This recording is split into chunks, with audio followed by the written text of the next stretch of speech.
Party మీద ఉంది, దానికి సంబంధించిన పార్టీ చీఫ్ కావచ్చు కేసీఆర్ కావచ్చు, ప్రెసిడెంట్ కేటీఆర్ కావచ్చు, దీని మీద స్పందించి అసలు పోటీలో ఉండరా డైరెక్ట్ ఒక ప్రకటన చేస్తే జనాలకు క్లారిటీ వస్తుంది. ఇక బీజేపీ వర్సెస్ కాంగ్రెస్ అవుతుంది ఎమ్మెల్సీ ఎన్నికల పోటీ.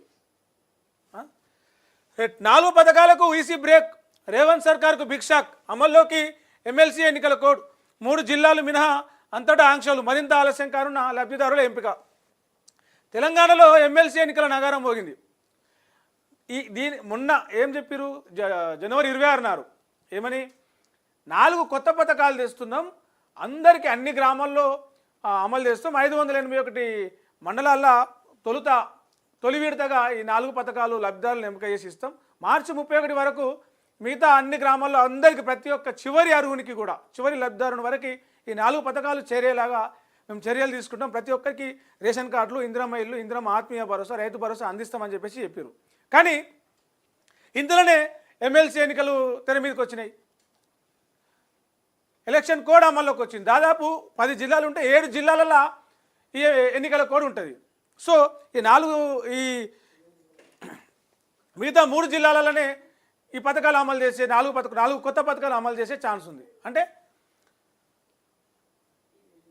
వీళ్ళు ఉద్దేశపూర్వకంగా ఇదంతా తెలిసే ఈ ఎన్నికల కోడ్ ఎట్లా వస్తుందని చెప్పేసి కొంత తప్పించుకునే క్రమంలో జనవరి 26 నాడు ఈ ప్రకటన చేసి కొత్త స్కీమ్లు ప్రకటించారు అనుకోవచ్చా, లేక నిజంగా అమలు చేసే ఉద్దేశమా?